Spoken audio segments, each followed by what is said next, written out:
Les accusations contre l'Azerbaïdjan, qui déforment délibérément les réalités de la région, ont été formulées par Josep Borrell, le représentant de l'Union européenne pour les affaires étrangères et la politique de sécurité, lors de la conférence de presse à Bruxelles le 13 novembre 2023. La déclaration du Conseil des affaires étrangères sont totalement inadéquates et inacceptables, a déclaré le ministère des Affaires étrangères de l'Azerbaïdjan en commentant les accusations infondées contre l'Azerbaïdjan.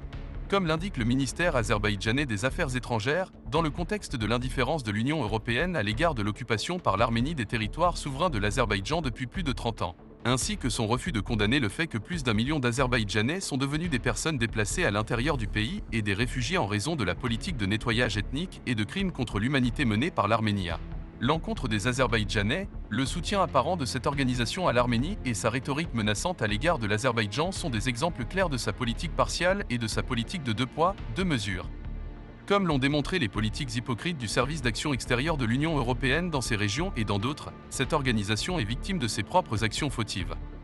En même temps, les accusations faites par le représentant de l'Union européenne, qui n'a fait aucun effort pour persuader l'Arménie d'agir conformément aux normes et principes du droit international, constituent une menace pour l'intégrité territoriale et la souveraineté de l'Azerbaïdjan, a ajouté un représentant du ministère des Affaires étrangères.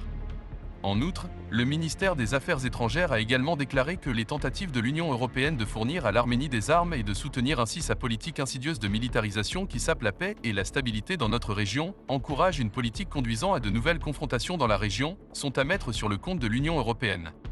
Le projet de création d'une facilité européenne de paix, qui implique notamment un renforcement des capacités militaires, ne fait qu'exacerber les tensions dans la région.